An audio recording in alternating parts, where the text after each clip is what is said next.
puisque pour la première fois dans l'histoire de la Ve République et même dans notre histoire à nous, les Insoumis rentrent à l'Assemblée nationale non pas comme une force d'opposition à un pouvoir, mais comme une force qui prétend gouverner ce pays. Nous avons gagné les élections législatives.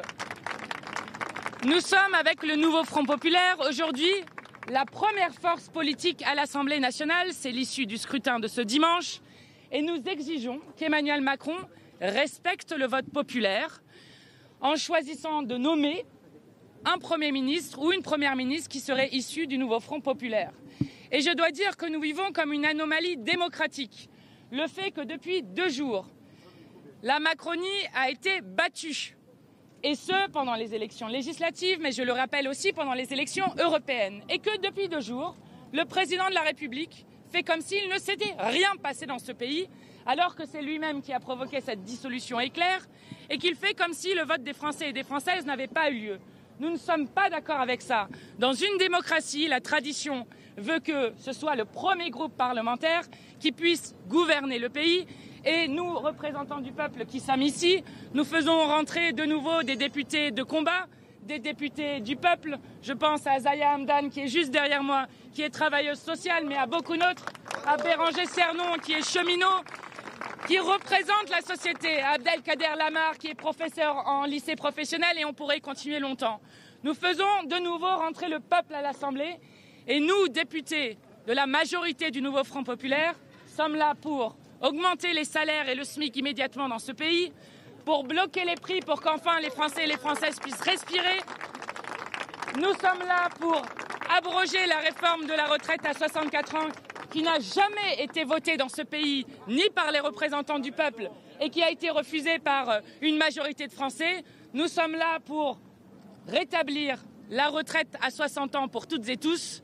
Nous sommes là pour enfin restaurer les services publics et notamment dès la rentrée scolaire, rendre l'école totalement gratuite pour l'ensemble des enfants de ce pays. Nous sommes donc dès aujourd'hui à la tâche. Nous sommes à la tâche avec nos partenaires du nouveau Front populaire. Nous sommes à la tâche avec le groupe Insoumis et nous prétendons toujours gouverner ce pays. Emmanuel Macron doit se plier au choix des urnes. Sur le programme, vous êtes prêt à gouverner, mais pourquoi ça prend autant de temps de sortir un nom, une équipe pour aller à Matignon? Vous savez, nous avons déjà réussi 2 fois l'impossible. Une première fois, lorsque Emmanuel Macron a annoncé la dissolution, personne ne croyait, après une campagne européenne qui a quand même été dure, personne ne croyait que nous arriverions à faire le nouveau Front populaire. Nous avons créé en 4 jours un programme qui s'appelle le contrat de législature qui lie tous les députés du nouveau Front populaire entre eux, sur un programme de rupture. C'est ce que le peuple français a choisi par son vote.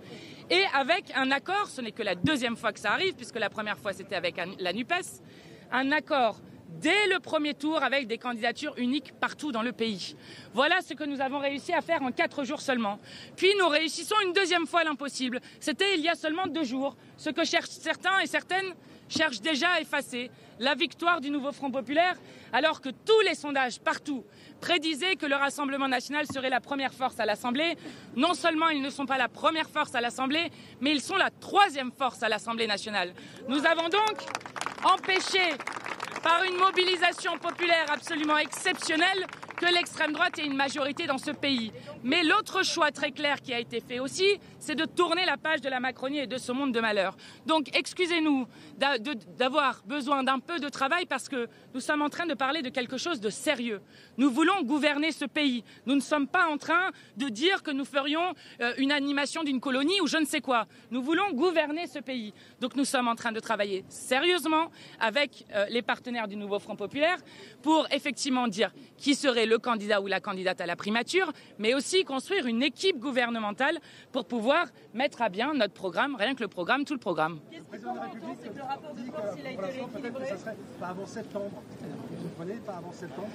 Mais c'est insupportable. Je vous parlais d'une anomalie démocratique tout à l'heure. Anomalie démocratique puisque le président de la République fait comme si ce vote n'avait pas existé.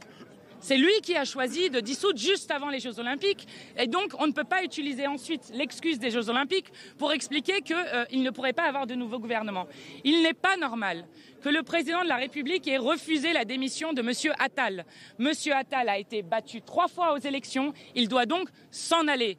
Et Emmanuel Macron doit se plier à la volonté populaire et à la démocratie. Et donc, d'ici la fin de la semaine, nous l'avons dit, nous proposerons une équipe gouvernementale et Emmanuel Macron devra se plier au vote qu'il a lui-même demandé avec sa majorité. Ce qui est difficile, c'est que le rapport de force s'est rééquilibré au sein de ce qu'était la NUPES et aujourd'hui le Nouveau Front Populaire. En gros, est-ce que les socialistes, ils empêchent un petit peu plus ces discussions? Non, personne n'empêche les discussions, juste nous faisons des discussions sérieuses. Et moi, je dois dire que je me réjouis aujourd'hui que les différentes composantes du Nouveau Front Populaire aient non seulement grandi, mais aient en plus permis que nous soyons la première force politique de l'Assemblée nationale. Et je dois dire que les Insoumis ont joué un rôle tout particulier dans la création de ce Nouveau Front Populaire, puisque, je le rappelle, nous avons donné 100 circonscriptions pour que puisse se faire cette coalition, qui est d'ailleurs non pas une coalition juste de mouvements ou de partis politiques, mais qui compte, fait historique, le soutien, l'appel de la CGT à voter pour les candidatures du Nouveau Front Populaire, le soutien du planning familial qui lui aussi a appelé à voter pour les candidatures du Nouveau Front Populaire, de la Confédération paysanne, de la FSU. Donc, tout cela doit continuer d'abord avec un gouvernement du Nouveau Front Populaire, mais aussi avec une mobilisation populaire très ample pour aller arracher les droits que les Français demandent. Nous sommes la 7e puissance économique au monde.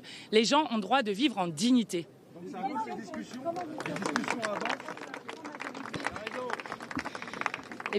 Eh bien, à chaque instant dans l'Assemblée nationale, les groupes parlementaires prendront leurs responsabilités. Et donc, lorsque nous proposerons l'abrogation de la réforme des retraites, il y a une majorité dans cette Assemblée, comme dans la précédente, je le rappelle, c'est pour ça qu'ils étaient passés en force par le 49.3, pour abroger la réforme des retraites. De même, je crois qu'il y a une majorité dans cette Assemblée pour la taxation des superprofits qui nous permettrait ensuite, notamment, de réinvestir massivement dans nos services publics. Donc, nous ferons avec ce que compte l'Assemblée, avec ce qui est aujourd'hui le résultat du vote, et qui nous permettra de gouverner ce pays puisque nous avons la majorité, certes relative, mais la majorité à l'Assemblée. Et je vous remercie.